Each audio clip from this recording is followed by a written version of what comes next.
জয় শ্রীকৃষ্ণ বন্ধুরা, সকাল সকাল রেডি হয়ে বেরিয়ে পড়লাম পাঞ্জাবের স্বর্ণ মন্দির এবং বাঘা বর্ডারের উদ্দেশ্যে। যেহেতু দুদিন ছুটি ছিল তাই ভাবলাম একটা ট্রিপ প্ল্যান করা যাক।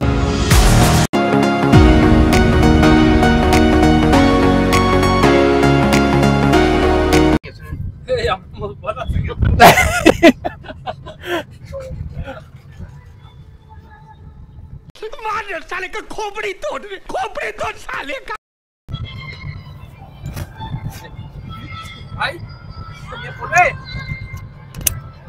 এটা থেকে বুঝতে পারছেন ছেলেটাকে, মানে ছেলেটা ঘোড়ার থেকে বেশি ইম্পর্টেন্ট হচ্ছে লেডিস পটানোর। এরা দূর থেকে দেখেই মনে হবে পাক্কা লড়কি পার ছেলে, কোনো পার্থক্য নেই। कितने तेजस्वी लोग हैं हमारे पास, कितने शानदार विचार रखते हैं जी, और कुछ लोग मनोरंजन भी करवाते हैं। সবাই মিলে একসাথে ঘুরতে যাওয়ার মজা, তার সাথে আবার একই সাথে একই গাড়িতে, মানে মজাটাই আলাদা। তার উপরই মনোরম দৃশ্য, সুন্দর পরিবেশ। দেখতে থাকুন আপনারা।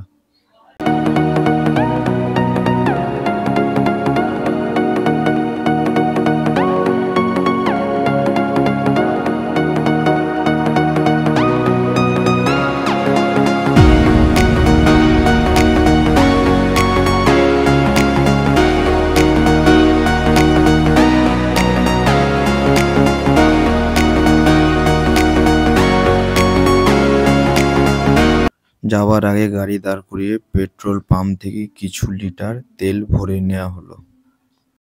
इतनी खुशी मुझे आज तक। अबे रख ये ले। इतनी खुशी। গাড়িটা যেহেতু দাঁড়িয়ে ছিল তাই একটু চোখে মুখে জল দিয়ে নিলাম। हेलो गाइस, ये देखिए हमारे न्यूटन राघव बेचारा बहुत दिनों के बाद माइंड फ्रेश करने के लिए, इस तन्हाई लम्हे निकालने के लिए, दर्द भरी जिंदगी से हम लोग जा रहे हैं अमृतसर। जो बेचारा देवदास बन गया, अभी जाएंगे। और सही में मजाक नहीं यार, देवदास तो बन जाओ, लेकिन पारो कहाँ है? दादा आप जिंदगी साला ऐसे मोड़ के आ गए, वहाँ से मोड़ना तो दूर की बात, पीछे जाना भी मुश्किल है। दादा अपने फीलिंग के बारे में थोड़ा शेयर करेंगे आप लोगों से। फीलिंग तो ऐसा हो रहा है, दिन भर गार्डन हो रहा है जी। बहुत मजा आ रहा है। पहले रोमांटिक नहीं, अभी অনুগ্রহ করে শুনবেন, এটি আপনারা উল্টোপাল্টা কিছু ভাববেন না, এটা হলো স্প্রাইট। গাড়ি যাচ্ছে তো যাচ্ছে, যাচ্ছে তো যাচ্ছে, রাস্তার কোনো শেষ নেই আর রাস্তার কোনো শুরুও নেই।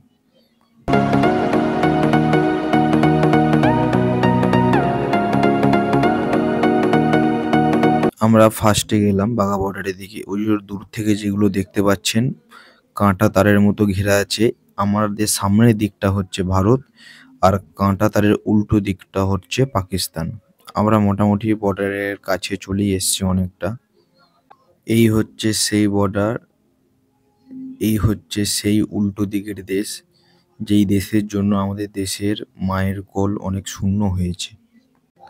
বাঘা বর্ডারের স্টেডিয়ামে ঢোকার জন্য আমাদের শরীরে ট্যাটু করা হচ্ছে। ট্যাটু মানে ফ্ল্যাগ আর কি, ফ্ল্যাগটা আঁকা হচ্ছে।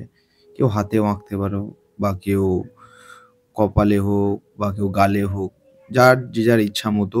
একটা ফ্ল্যাগ পিছু এখানে 20টি টাকা করে নেওয়া হয়। তারপরে এখানে ঢোকার আগে আমরা লাইন দিলাম। এখানে কোনো পয়সা লাগে না, এটা ফ্রি অফ কস্ট, এটা পুরো সরকার, এখানে কোনো টাকা নেয় না, এটা হচ্ছে বিনা পয়সায়। একবার শুধু লাইনটা তাকিয়ে দেখুন, এখানে প্রায় আপনারা ধরতে পারেন আমরা 1.5 ঘন্টা দাঁড়িয়েছিলাম লাইনে। দেখতে পাচ্ছেন সামনে বিএসএফ আছে, গার্ড দিচ্ছে, কাউকে ঢুকতে দিচ্ছে না।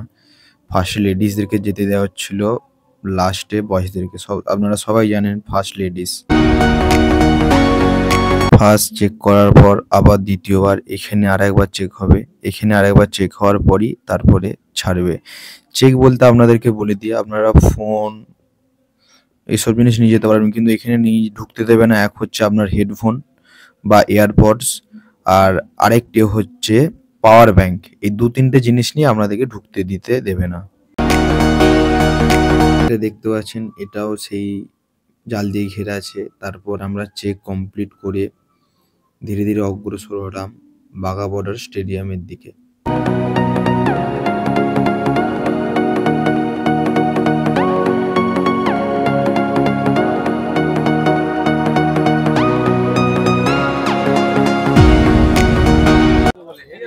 আর কিন্তু ভেতরে তো যেতে পারছি না, কি করব?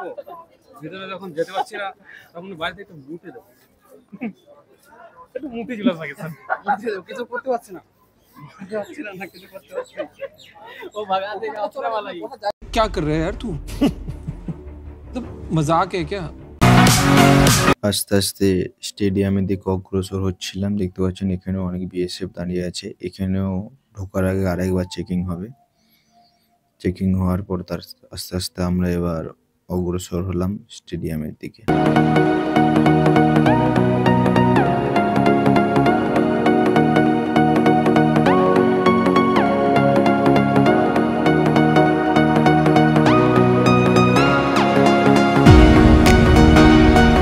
ফাইনালি আমরা স্টেডিয়ামের ভিতরে আসলাম।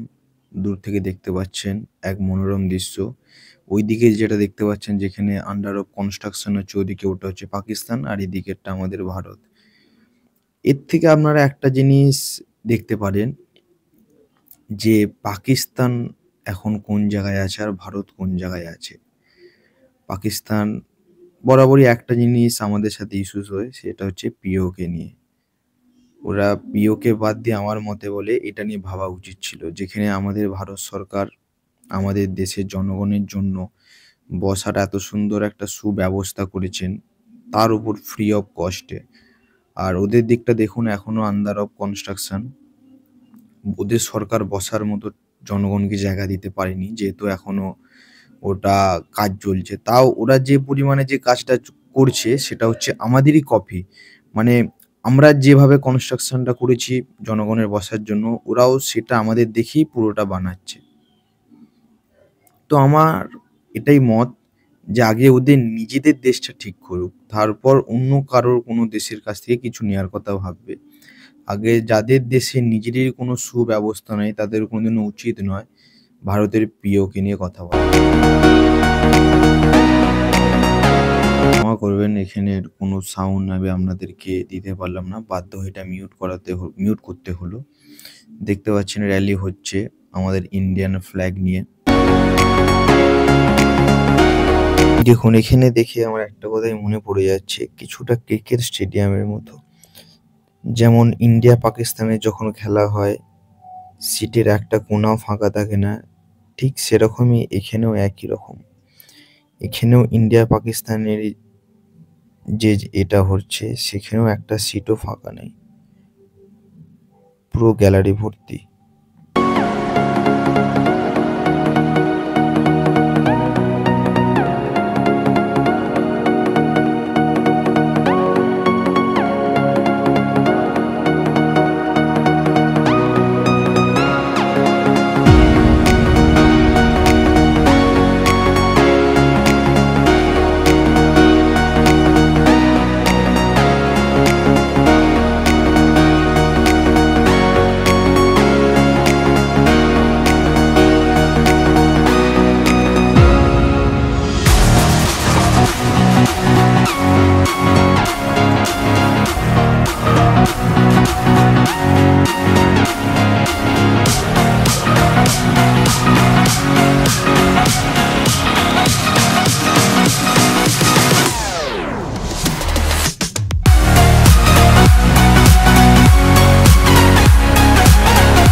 তারপর আমরা ভারতীয় গানে সবাই মিলে একসাথে ডান্স করছিলাম।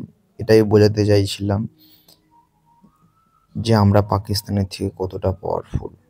আমরা অবশ্যই সব দেশই জানে আমরা অনেক পাওয়ারফুল, তবু ওদেরকে তো একটা বোঝাতে হবে না, ওরা ভাবে।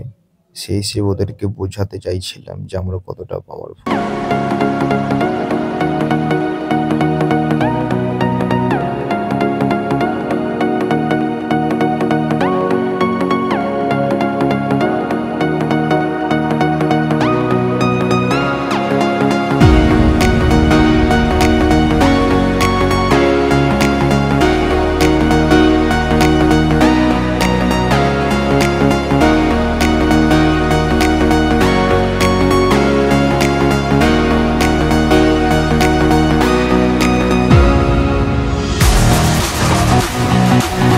সবাই মিলে একসাথে ঘুরতে যাওয়া, তার মাঝে সবাই মিলে একসাথে ডান্স করা, জিনিসটাকে উপভোগ করা, আনন্দ করা, এর মজাটা আপনাদেরকে বলে বোঝানোর মতো না। এটা দেখতে পাচ্ছেন বিএসএফ এর, যেটা টিভিতে চলছে আর কি। এটা হচ্ছে বিএসএফ কত সালে প্রতিষ্ঠিত হয়, এর কাজ কি। তো এর সাউন্ডটা আমি আপনাদেরকে দিতে পারলাম না, এটা আপনারা দেখুন।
দেখতে পেলেন আপনারা যে দুদিকের দুটো দেশের বর্ডারে গেট খোলা হলো। পাকিস্তানের আর্মি এবং ইন্ডিয়ান আর্মির একটা মহড়া চলবে, সেজন্য দুটো দেশের দুদিকের গেট খোলা হলো। আর এটার মূল উদ্দেশ্য হচ্ছে প্রত্যহ দিন 5:30টার সময় দুটি দেশেরই ফ্ল্যাগ নামিয়ে দেওয়া হয়, আবার পরবর্তী সকালে সেটি তুলে দেওয়া হয়।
দুটি দেশের ফ্ল্যাগ নামানো হচ্ছে। এটি টাইম হচ্ছে প্রতি বিকাল 5:30টায়। 5:30টার সময় ফ্ল্যাগ নামিয়ে দেওয়ার পর আবার দুটি দেশের বর্ডার গেট বন্ধ করে দেওয়া হবে। দেখতে পাচ্ছেন আপনারা সেটি ফ্ল্যাগ নামানো হচ্ছে।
শেষ আমরা এবার ধীরে ধীরে চললাম স্টেডিয়ামের বাইরের। চলুন আপনাদের বাইরেটাও দেখিয়ে দেবো পুরোটা।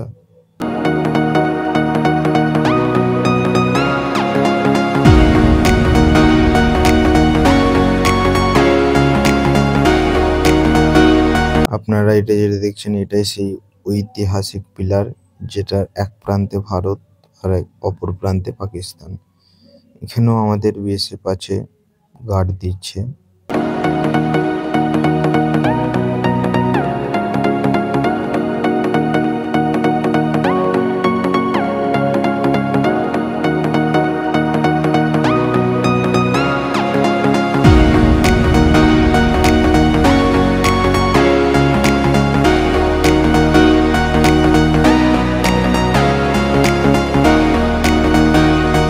এখানে সবকিছু দেখা কমপ্লিট করে আমরা বেরিয়ে পড়লাম গোল্ডেন টেম্পলের উদ্দেশ্যে সন্ধেবেলার দিক করে।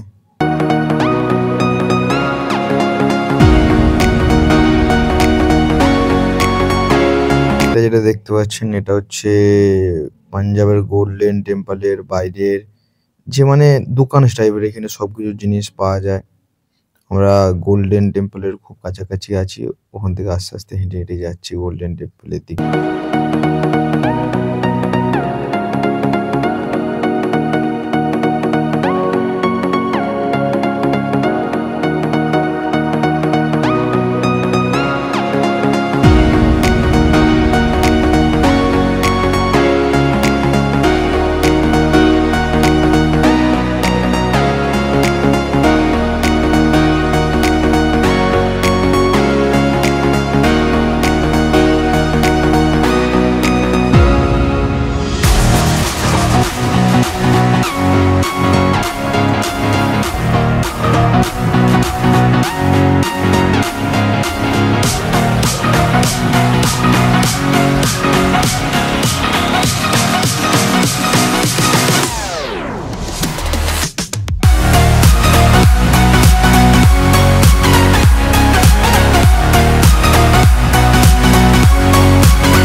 গোল্ডেন টেম্পলে ঢোকার আগে আপনাদের এইটা বাঁধতেই হবে।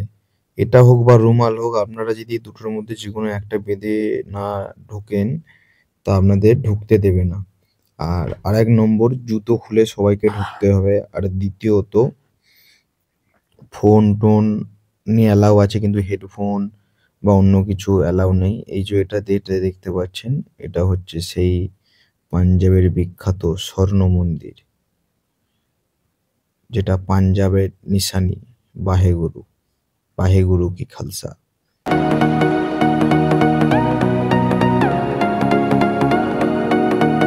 মন্দির থেকে ঘুরে আসার পর আমরা একটা হোটেল নিয়েছিলাম ওখানে। সে যেহেতু একটা রাত কাটানো হবে সেজন্য একটা হোটেল নেওয়া হয়েছিল। আমরা মোট 3টে রুম নিয়েছিলাম। তো এখানে আমাদের রুম ভাড়া পড়েছিল 1000 টাকা করে। এক একটা রুমে 3 জন করে থাকতে পারবেন।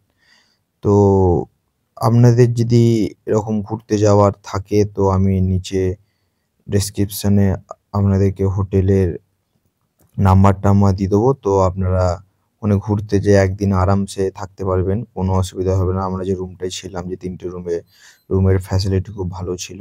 আর এখানে আপনি যে সময়ে ঢোকেন না কেন, এখানকার চেকিং টাইম হচ্ছে 11টা। 11টার মধ্যে আপনাকে চেকিং টাইম করতে হবে। দেখুন খুব ভালো, বাথরুমও ভালো, আপনার শোয়ার বেড, এখানে পরিষেবা খুব ভালো। আপনার এখানে একটা ল্যান্ডলাইন ফোন আছে, আপনি ফোনেতে আপনার কোনটা কি দরকার না দরকার সব বলতে পারবেন। গুড মর্নিং বন্ধুরা, জয় শ্রীকৃষ্ণ। সকাল সকাল উঠলাম, ফ্রেশ হলাম, ফ্রেশ হয়ে বেরিয়ে পড়লাম ব্রেকফাস্টের উদ্দেশ্যে। দেখতে পাচ্ছেন ব্রেকফাস্ট করলাম আলুর পরোটা, চাটনি আর দই দিয়ে। ভালোই লাগলো মোটামুটি। পাঞ্জাবের তো বিশেষ করে পরোটা, আর বিশেষ করে আলু পরোটা, তার সাথে দই চাটনি, 2-3টে করে খেলাম। এটার কস্ট পড়লো 80 টাকা। দেখতে পাচ্ছেন এখানকার আবহাওয়া, কখনো রোদ কখনো বৃষ্টি, মানে আবহাওয়ার এখানের কোনো বিশ্বাস নেই কখন কি চেঞ্জ হয়ে যাবে। ব্রেকফাস্ট কমপ্লিট করে বেরিয়ে পড়লাম। আপনার এটা হচ্ছে গোল্ডেন টেম্পলের পাশে আর একটা ঘোরার জায়গা। এখানেও বহু কিছু আছে ঘোরার মতো। এখানে ইতিহাসের একটা খাতায় পড়েছেন, ইতিহাসের একটা পাতায় পড়েছেন যে এখানে 40 না 45 জনকে এক জায়গাতে পুড়িয়ে মারা হয়েছিল। এটা হচ্ছে সেই জায়গা। চলুন দেখতে থাকুন।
দেখুন এখানেও অনেক স্ট্যাচুস টাইপের করেছে। এখানে স্ক্রিনে একটা টিভি চলছে, তো সেখানে দেখানো হচ্ছে যুদ্ধ, মানে আমাদের দেশ স্বাধীনের আগে যে পরিমাণে পাঞ্জাবের লোক বা আমাদের সমস্ত দেশের লোক যে পরিমাণে সঙ্গ দিয়েছে, দেশের হয়ে প্রাণ দিয়েছে, তো সেটারই কিছুটা আর কি তুলে ধরেছে এখানে।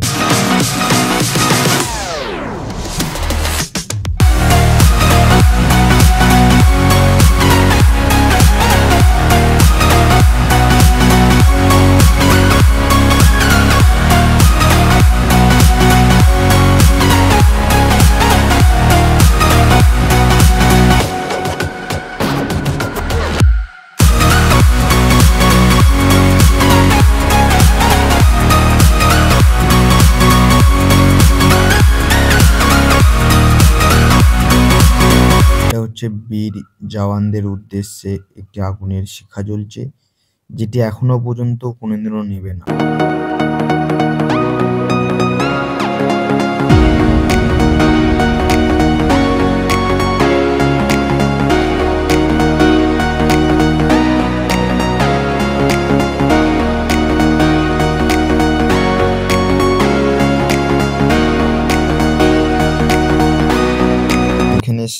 এখানে যে টিভি স্ক্রিনে চলছে সেটা হচ্ছে ভগৎ সিং কিভাবে ইংরেজদের সাথে লড়ে আমাদের দেশকে স্বাধীন করার চেষ্টায় ছিল।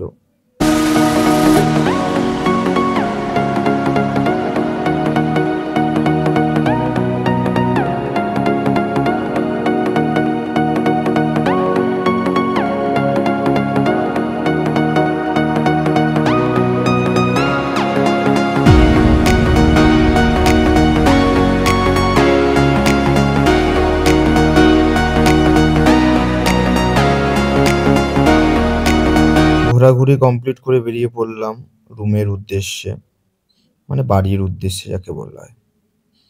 দেখতে পাচ্ছেন আবহাওয়া কিন্তু খুব খারাপ। পরের দিন কিন্তু আমাদের আবহাওয়া সঙ্গ দেয়নি, প্রচুর পরিমাণে বৃষ্টি হচ্ছিল। আমরা বৃষ্টিতে প্রায় অনেকটা ভিজেই গিয়েছিলাম।